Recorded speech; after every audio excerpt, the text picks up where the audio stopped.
नमस्कार, welcome to study IQ. मैं हूं प्रशांत धवन। बिल्कुल ठीक पढ़ रहे हैं आप लोग यहाँ पर। लाइफ इन स्पेस, इधर आप देख पाओगे आज के समय इसरो का जो ये सेंटेंस है ना, ये पूरे भारत में लोग सेलिब्रेट कर रहे हैं क्योंकि पहली बार इतिहास में इंडिया ने कुछ बीज धरती से अंतरिक्ष में जर्मिनेट किए हैं। यहाँ पे आप देख पाओगे live sprouts in space says ISRO after cowpea. Cowpea आपको पता होगा, लोबिया को कहते हैं। आपने काफी बार लोबिया की सब्जी भी खाई होगी। तो काउपी के कुछ बीज इसरो लेकर गया धरती से अंतरिक्ष में। इनको फिर हमने जर्मिनेट होते हुए देखा इन स्पेस। और यहां पे आप देख पाओगे, ये इसरो की ट्वीट है, live sprouts in space. Initially हमने देखा कि जो ये बीज है इन्होंने स्प्राउट करना स्टार्ट कर दिया और इवेंचुअली हमने ये भी देखा कि पत्ते भी यहां पर उगने शुरू हो गए। हालांकि इंटरेस्टिंग बात यह है, सभी सीड्स जर्मिनेट अभी तक नहीं कर पाए हैं, एटलीस्ट जो मैं इमेज से देख पा रहा हूं, क्योंकि अंतरिक्ष में लाइफ ग्रो करना आसान होता नहीं है। आपको समझना होगा आपको क्या पान चाहिए, क्या एनवायरनमेंट चाहिए, किस तरीके से आप ये सब करेंगे। बट आपको अगर कल को स्पेस फार्मिंग करनी है, ह्यूमन बींग्स को लंबे समय तक अंतरिक्ष में रखना है, तो पौधों को साथ तो हमें ले जाना होगा। देखिए, ये बात मैं आपको बता दूं, ह्यूमन बींग्स जब भी धरती छोड़ेंगे, अकेले नहीं छोड़ेंगे। बिना पौधों के, बिना लाइफ के, जो आप सॉइल आप कह लीजिए जिससे हमको न्यूट्रिएंट्स मिलते हैं, इसके साथ हम ज़्यादा लंबे समय तक कहीं पर भी सर्वाइव नहीं कर पाएंगे। तो ह्यूमन बींग्स के लिए बहुत इंपॉर्टेंट है कि धरती से बाहर के एनवायरनमेंट में भी, अंतरिक्ष में भी हम ये बात लर्न करें कि हम कैसे फार्मिंग कर सकते हैं, कैसे प्लांट लाइफ को ग्रो कर सकते हैं। तो उस केस में आप अगर देखें तो जो ये एक्सपेरिमेंट है ना, ये ऐतिहासिक है, इसलिए कहा जा रहा है हर जगह इसरो मेक्स हिस्ट्री। और अगर यहाँ पे आपका सवाल ये है कि इसरो तो हिस्ट्री पे हिस्ट्री बनाता जा रहा है, ये तो हिस्ट्री के नए चैप्टर लिखे जा रहे हैं, क्योंकि अभी रिसेंटली हमको याद है कि स्पैरडेक्स मिशन इसरो ने लॉन्च किया था। मैंने इस पर वीडियो भी बनाई थी, मिलियंस ऑफ लोगों ने ये वीडियो देखी थी। नाउ अब अगला क्वेश्चन यहाँ पे आपका ये आएगा, क्या ये करने वाला भारत दुनिया का पहला देश है? तो इसका आंसर है नहीं। हमसे पहले बहुत से देश ये कर चुके हैं। एक्चुअली यूएसएसआर पहला देश था जिसने अंतरिक्ष में प्लांट्स ग्रो किए थे। बट आप अगर इंटरनेशनल स्पेस स्टेशन देखो, जर्मनी के बहुत सारे एक्सपेरिमेंट्स देखो, चाइना के एक्सपेरिमेंट्स देखो, तो दुनिया इस मामले में बहुत आगे निकल चुकी है। जो मैंने अभी फंडामेंटल बात बोली है कि बिना पौधों के, बिना आप कह लीजिए वेजिटेटिव लाइफ के, इंसान अंतरिक्ष में सरवाइव नहीं कर पाएंगे, कहीं भी सरवाइव नहीं कर पाएंगे।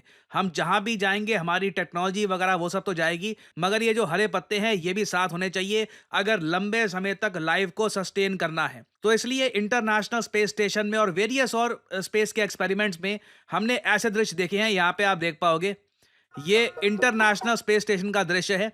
यहाँ पर स्पेस फार्मिंग ये लोग इस तरीके से करते हैं। ऑब्वियसली आप देखोगे जो इंडिया का एक्सपेरिमेंट है उससे काफ़ी एक एडवांस लेवल पर ये सब ये लोग कर चुके हैं। काफ़ी बार ये लोग सब्जियां उगा चुके हैं अंतरिक्ष में। ये आसान नहीं होता। अगेन मैं रिपीट करूंगा, आपको इसके लिए एक प्रॉपर टेम्परेचर चाहिए, प्रॉपर एनवायरनमेंट चाहिए, आपको मॉइस्चर चाहिए।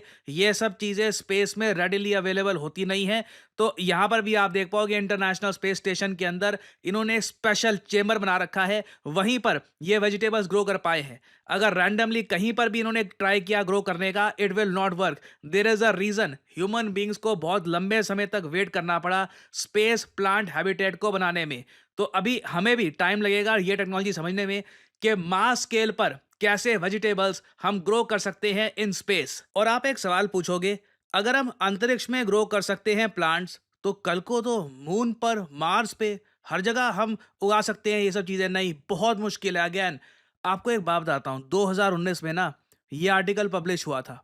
चाइना ने चैंगी 4 मिशन लैंड किया था मून के सरफेस पर, और लोगों ने देखा था कि उस वक्त चाइना ने इनिशियली क्लेम किया कि ये पहला देश बना है जिसने कॉटन सीड को जर्मिनेट कर दिया है मून पर। मतलब कि पहला प्लांट मून पर चाइना ने उगा दिया है। मगर जैसे ही इन्होंने कोशिश करी कुछ ही समय में, क्योंकि मून में देखिए एनवायरनमेंट इतना मुश्किल है ना, इतना हार्श एनवायरनमेंट है कि कुछ ग्रो कर पाना ऑलमोस्ट इम्पॉसिबल ही है यहाँ पर। बहुत ही जल्द चाइना का जो ये कॉटन प्लांट है ये फेल कर गया और चाइना का एक्सपेरिमेंट असफल रहा।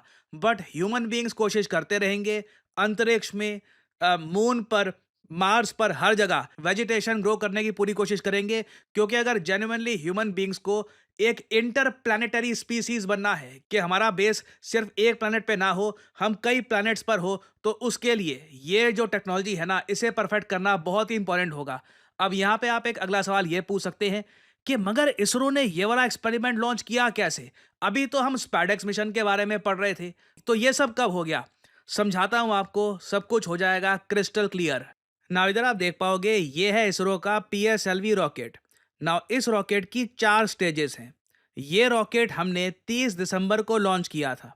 नाउ जो ये पहला जो यहाँ पर स्टेज है ना, ये जो स्ट्रैप ऑन बूस्टर्स है, फिर यहाँ पर स्टेज 1, ये जो हिस्सा है, ये अपना काम करके थ्रस्ट देकर ये टूट के धरती पर वापस गिर जाता है। फिर ये सेकंड स्टेज है, ये भी थोड़ा सा और पुश देती है और थ्रस्ट देती है। फिर ये हिस्सा भी अलग होकर रॉकेट से धरती पे वापस गिर जाता है। फिर इसके ऊपर वाला थर्ड जो फेज है, ये भी गिर जाता है। जो फिर फोर्थ फेज है ना, आखिरी पार्ट है इस रॉकेट का, ये अंतरिक्ष में रहता है स्पेस जंक बन के, क्योंकि ये वापस धरती पे आ नहीं पाता है जब तक ये ऊपर पहुंचता है अंतरिक्ष में।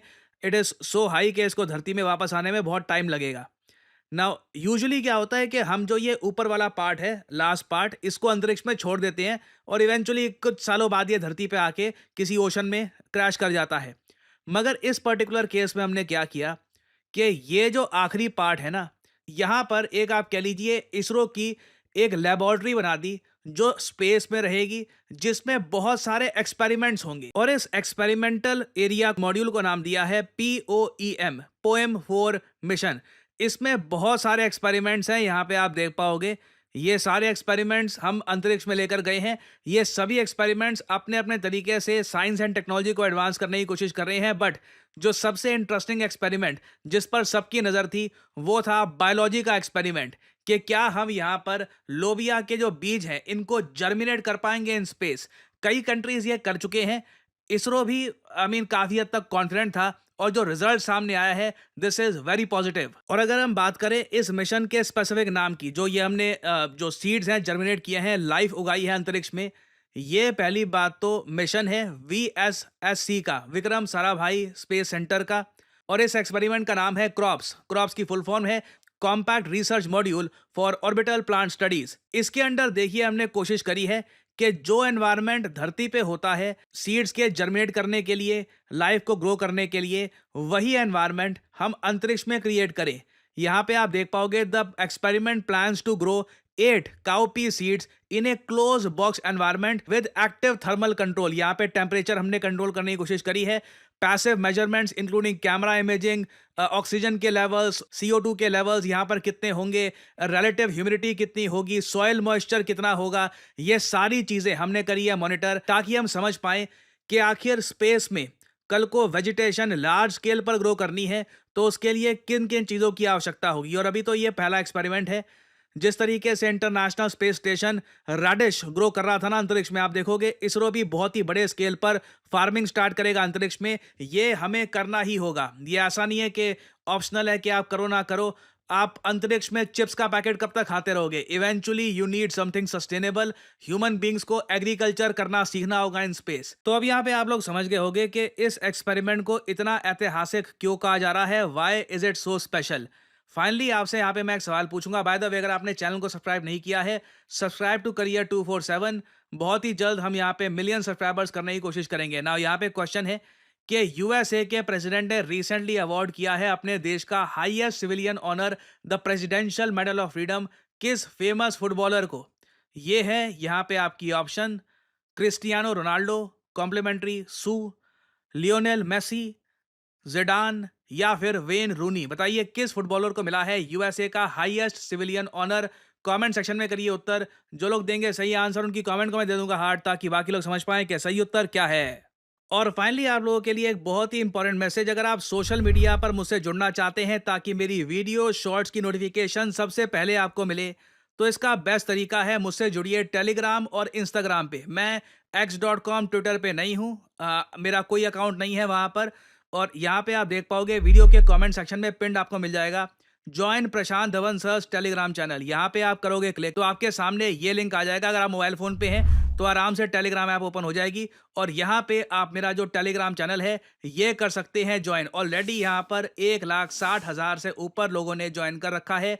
नोटिफिकेशन पाने का बेस्ट तरीका है। बाकी आप अगर इंस्टाग्राम पे हैं तो बिल्कुल नीचे जो लिंक है इंस्टाग्राम का, इस पे करिए क्लिक और मेरा जो इंस्टाग्राम पेज है यहाँ पे आप कर सकते हैं फॉलो। इधर यहाँ पे एक स्पेशल ग्रुप भी है, वहाँ पे करीब 8,000 लोग ज्वाइन कर चुके हैं। वहाँ पर मेरी सारी वीडियोस की नोटिफिकेशन लगातार यहाँ पे आपको मिलती रहेगी और साथ ही साथ मैं यहाँ पर शॉर्ट्स भी अपलोड करता रहता हूँ और वेरियस और जो फ्यूचर में डेवलपमेंट्स होंगी वो भी यहाँ पे मैं पोस्ट करता हूँ। तो follow me on social media. So इसी नोट के साथ ये है वीडियो का अंत। Thank you for listening and I always say may the gods watch over you.